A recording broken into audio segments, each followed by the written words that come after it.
सनातन हिंदू धर्म में पुराणों का महत्वपूर्ण स्थान होता है। इनके जरिए ईश्वर के स्वरूप, उनकी लीलाओं और जीवन के सिद्धांतों का वर्णन मिलता है।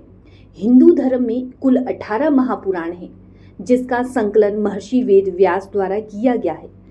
सभी 18 महापुराण त्रिदेव ब्रह्मा, विष्णु और महेश पर आधारित हैं, जो कि त्रिदेवों में प्रत्येक को 6-6 पुराण समर्पित है। बात करें मत्स्य पुराण की, तो इसका संबंध भगवान विष्णु के मत्स्य अवतार से है।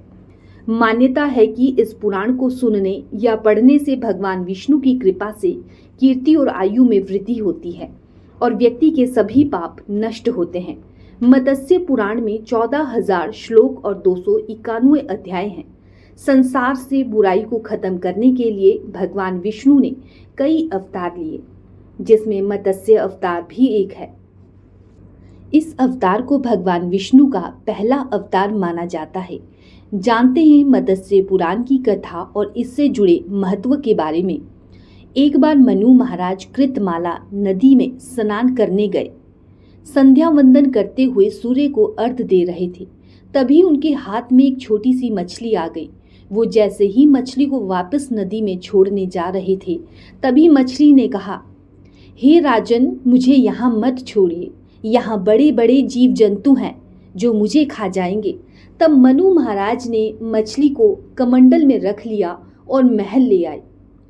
लेकिन रात भर में मछली का आकार इतना अधिक हो गया कि कमंडल में रहने के लिए पर्याप्त स्थान नहीं बचा।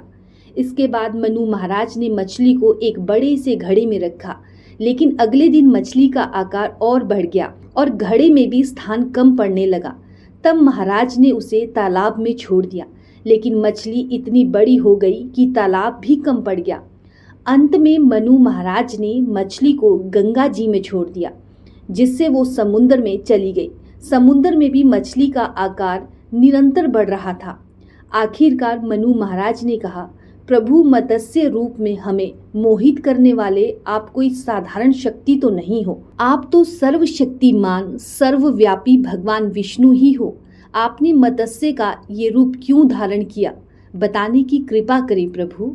तब मत्स्य रूपी भगवान विष्णु ने कहा, हे राजन, प्रलय का समय नजदीक है और शीघ्र ही पूरी पृथ्वी जलमग्न होने वाली है।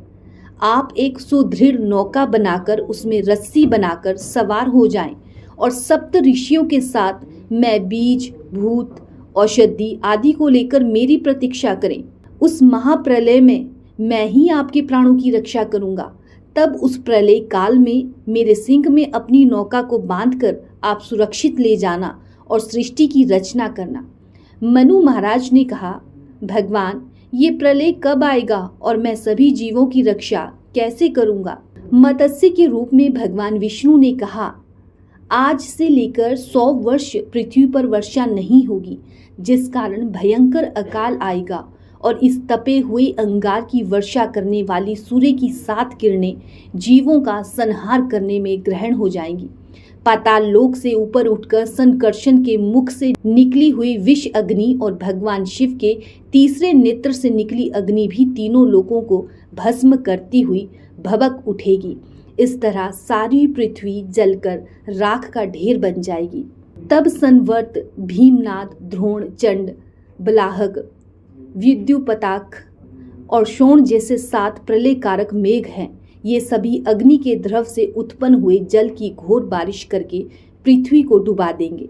उस समय तुम इस वेद रूपी नौका में सवार होकर समस्त जीवों, बीजों और औषधियों को लाद लेना और मेरे द्वारा प्रदान की गई रस्सी से इस नाव को मेरे सिंग में बांध देना। इस समय सारा देव समूह जलकर भस्म हो जाएगा, लेकिन मेरे प्रभाव के कारण तुम सुरक्षित रह जाओगे।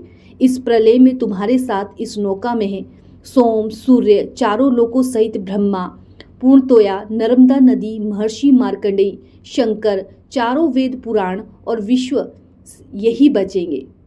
भगवान मनु महाराज से कहते हैं, इस प्रलय काल में जब इस तरह से सारी पृथ्वी डूब जाएगी, तब तुम्हारे द्वारा ही फिर से सृष्टि का प्रारंभ होगा और मैं वेदों का प्रवर्तन करूंगा। ये कहकर भगवान विष्णु मत्स्य रूप में वहीं अंतर्ध्यान हो गए। इसके बाद भगवान के कहे अनुसार बड़ी सी नौका तैयार की और इसमें बीजों तथा औषधियों को स्थगित किया गया।